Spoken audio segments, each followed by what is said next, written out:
this every day, and I'm still so amazed by you.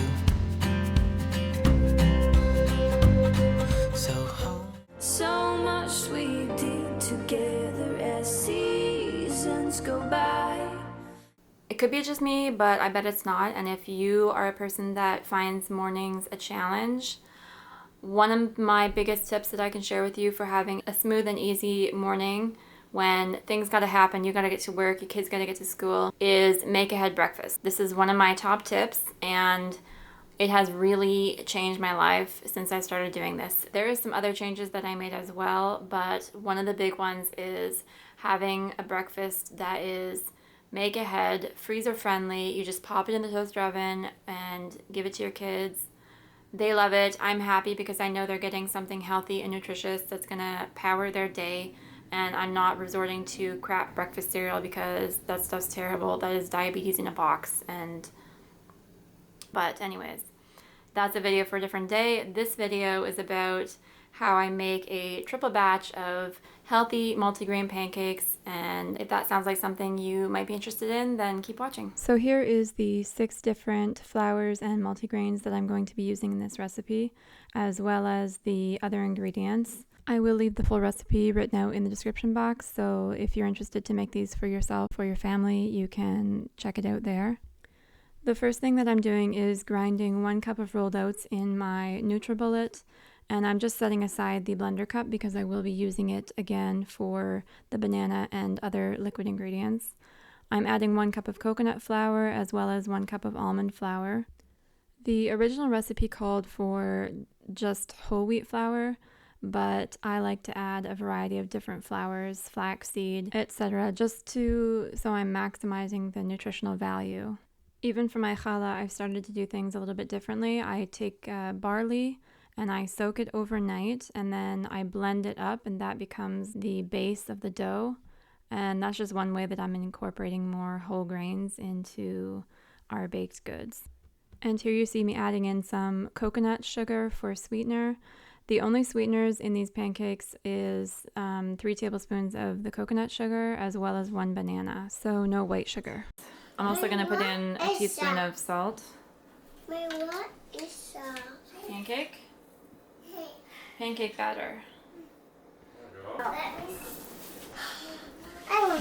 Gentle. Stir it gently.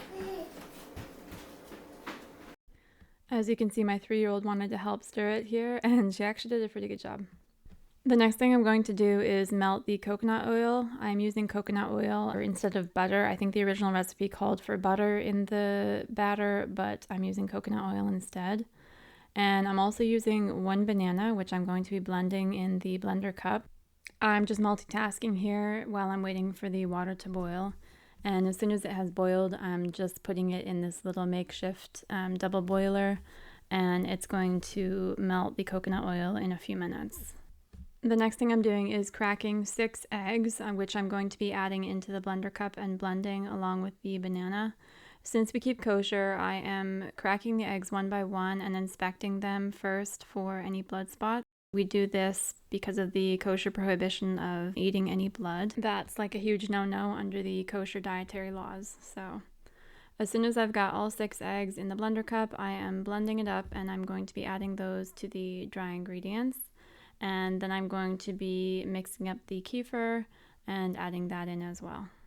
The original recipe did call for milk or buttermilk, but since I don't buy regular cow's milk and the kefir is something that I almost always have on hand and it's very similar to buttermilk, I just add some water to it so it's a little bit more watery in the consistency, and it works very well.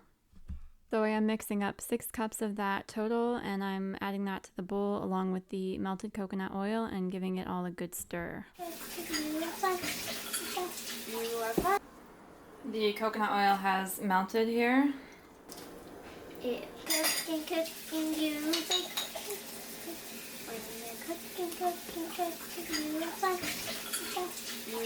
Because we keep kosher, like I mentioned earlier, and my stove comes with this skillet in the center, I have dedicated it for dairy use, and that's why I keep it covered most of the time. I don't want any meat products that I'm cooking to be splashing over onto it because it's made of cast iron, and cast iron cannot be koshered, so I want to be careful with that.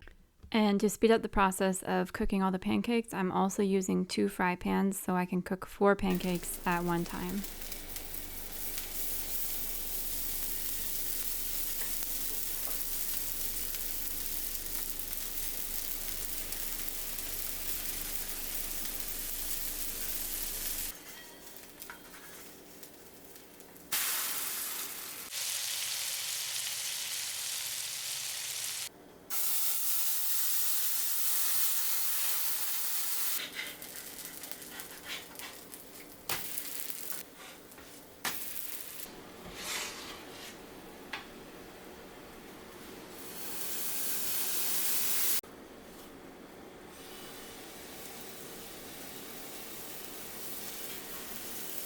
So here is all the pancakes after they have done cooking.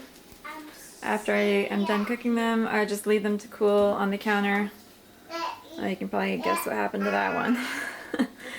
And now I'm just going to freeze them.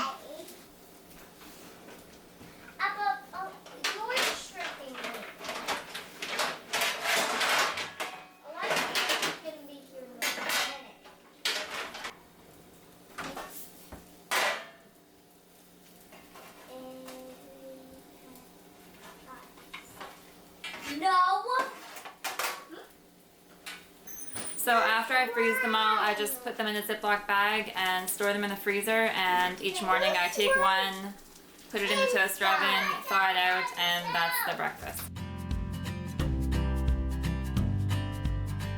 We do this every day, and I'm still so amazed by you. So